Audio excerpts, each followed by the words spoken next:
এত ভালো অনুভূতি আসলে বলে বোঝানোর মতো না। ইমরান নিজের চেষ্টায়, নিজের পরিশ্রমে একা ও এত সুন্দর একটা ব্যবসা প্রতিষ্ঠান দিয়েছে কারো সাহায্য ছাড়া। তো আমি ওর বড় বোন হিসেবে খুবই গর্বিত আজকে। আমার খুব ভালো লাগছে নিজের ভাইকে নিজ পায়ে দাঁড়াতে দেখে। তো আসলে পৃথিবীতে অসম্ভব বলে কিছু না, মানুষের ইচ্ছা শক্তিটাই আসল।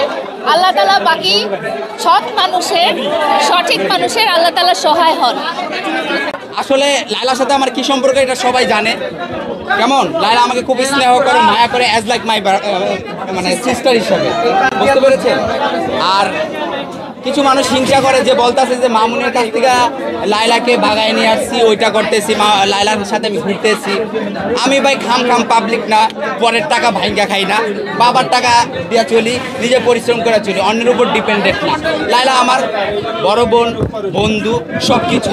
এই যে সেলুনটা দিয়েছি, সেলুনটা কিন্তু সর্বপ্রথম অনেক সেলিব্রিটিদের সাথে আমি গেছি, বলছি আমি একটা সেলুন দিব, বলে তুই পারবি, এত টাকা কোথা থেকে নিয়ে আসবি, হ্যাঁ তোর দেখে কজনে আসবে। তারপর বলছে যে এই সেলিব্রিটি ওই সেলিব্রিটি সেলুন দিচ্ছে, ওরা তো অনেক মাপের বড় সেলিব্রিটি। ডিরেক্টলি বলছে যে অমুক সেলিব্রিটির সাথে পারবি, তার তো শাকিব খানের থেকে বেশি ফ্যান্স ফলোয়ার। আমি কবে আমি সেলিব্রিটি না, আমি সাধারণ একটা মানুষ, আমি নর্মাল জীবনযাপন করি, মানুষ যতটুকু ভালোবাসে দেখছে না, দ্যাটস ফাইন, আলহামদুলিল্লাহ। তাই আপনারা তো দেখতে পাচ্ছেন অনেক মানুষ এসেছে। এখন যেই পর্যায়ে শাকিব খান আমাদের ফিল্ম ইন্ডাস্ট্রিটা উঠে উপরের দিকে নিয়ে যাচ্ছে, তো আমি এখন মনে করব যে Shakib Khan allrounder, superstar, mega star, ওনার সাথে প্রিন্স মামুনের তুলনা করব না এখন। তখন বন্ধু ছিল আমার, এখনো আছে, কিন্তু এখন করব না।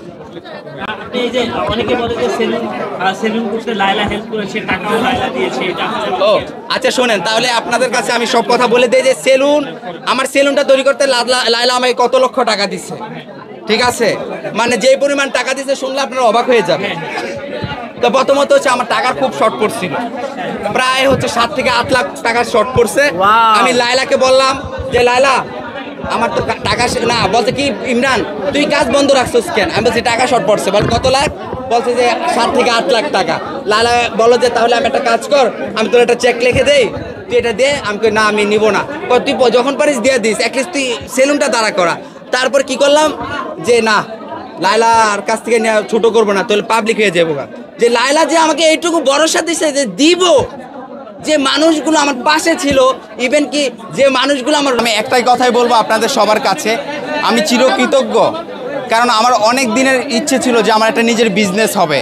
আমার মা বাবা সবাই আমাকে বলতো যে এই টিকটক, এই ফেসবুক এগুলো করে তুই আর কতদিন চলবি, একটা বিজনেস কর, পড়াশোনাও তো শেষ করলি, কিছু একটা কর। যাই হোক, আমি কিন্তু বেশিরভাগ হচ্ছে যখন আমি টিকটক করতাম, বেসিক্যালি হচ্ছে আমাকে একজন আর কি ভাই যা দৈরা বিটটা নিয়ে আসতো, সেটা হচ্ছে আর কি যে এই লোকটা, হ্যাঁ আমার এই ভাইটা নিয়ে আসতো। আমি বলছি যে ভাই প্রাইভেট ইউনিভার্সিটি সম্পূর্ণ ভাই ইংলিশ, এটা আমার পক্ষে সম্ভব না।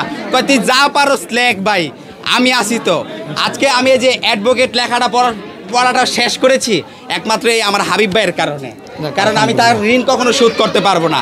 তাই এর পাশাপাশি আমি আমার বিজনেসটা শুরু করছি, আপনারা সবাই আমার জন্য দোয়া করবেন।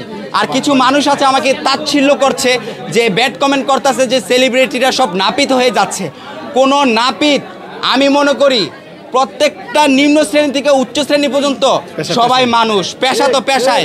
নাপিত ভাইরা তো আর চুরি করতেছে না, সন্ত্রাসী করতেছে না। যারা চুরি করছে, সন্ত্রাসী করতে, তাদের বিরুদ্ধে গিয়ে আপনারা ব্যাড কমেন্ট করুন, কিন্তু আমাকে না, কারণ আমি পরিশ্রম করে খাবো।